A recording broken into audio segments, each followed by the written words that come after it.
On January 7, 1943, a maid at the New Yorker hotel entered room 3327 and found the body of an 86-year-old man. He had spent his final decade living there in isolation, surviving on a diet of warm milk and crackers, and he died with nothing to his name. This was Nikola Tesla. When you plug in a phone or turn on a light, you are using the direct results of his work. He held over 300 patents, providing the engineering foundation for the modern power grid and the very way we distribute energy across the planet.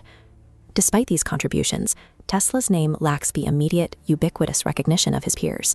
While contemporaries like Henry Ford, the Wright brothers, and Thomas Edison built global empires and personal fortunes, Tesla faded into the background of the history he helped write.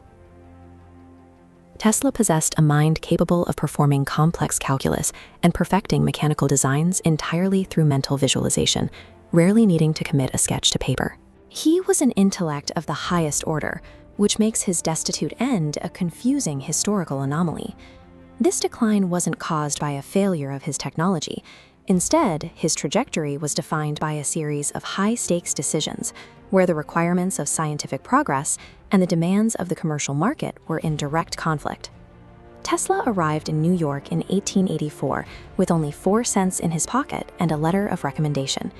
He soon went to work for Thomas Edison, a man who had already mastered the art of turning electricity into a massive commercial enterprise. At the time, Edison's business relied on direct current, where electricity flows in only one direction. As this diagram shows, DC is limited by distance.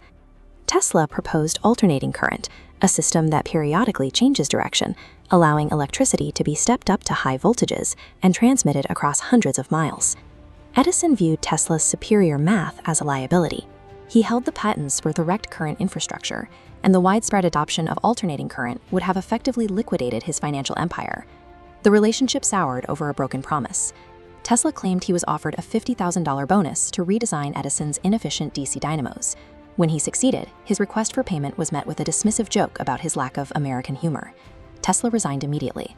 This split ended a brief professional collaboration and sparked a lifelong rivalry, setting the theoretical ideals of a lone inventor against the strategic interests of a corporate giant. Tesla soon partnered with George Westinghouse to challenge the DC monopoly. Armed with Tesla's new AC induction motor, Westinghouse finally had the hardware necessary to bring alternating current to the masses. Edison retaliated with a brutal public relations campaign designed to frame AC as a lethal threat. He secretly funded the creation of the electric chair, seen here, to ensure the public associated Tesla's alternating current with state-sponsored execution. Despite the scare tactics, Tesla and Westinghouse won the contract to light the 1893 World's Fair in Chicago.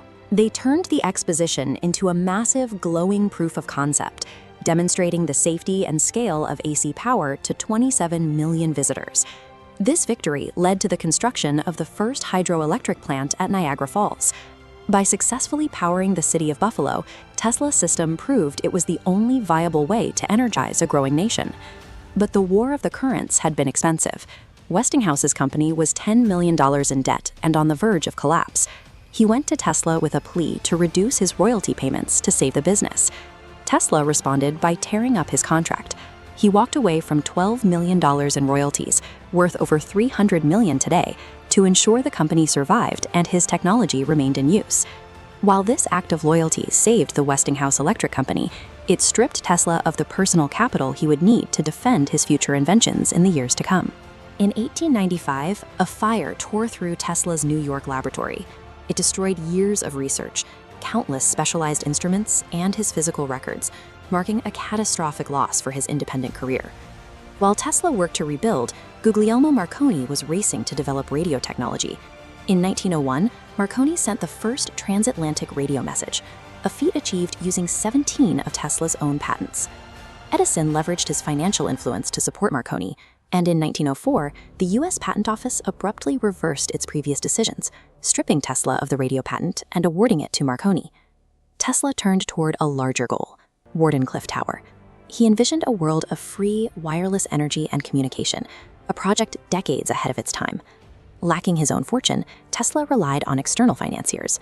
When those financial backers realized Marconi's radio was more profitable in the short term, they pulled their funding. Wardenclyffe was abandoned and eventually sold for scrap. Systematic corporate pressure and the lack of funding effectively erased Tesla's name from the breakthroughs he pioneered. Businessmen received Nobel Prizes for his work, while the visionary behind the math was left with nothing. Tesla spent his final decade at the New Yorker hotel, surviving on a modest corporate stipend.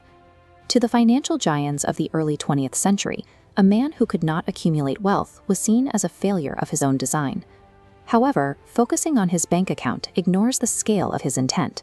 While others prioritize the accumulation of patents and the protection of monopolies, Tesla viewed science as a tool for the collective benefit of humanity. The physical world today is the ultimate validation of his work. Every high-voltage line crossing the countryside and every motor spinning in a modern appliance is a testament to the fact that his engineering was correct. Tesla's legacy is written in the current that flows through every home on Earth. He fulfilled his mother's prophecy, moving past the constraints of his era to become the man who quite literally brought light to the world.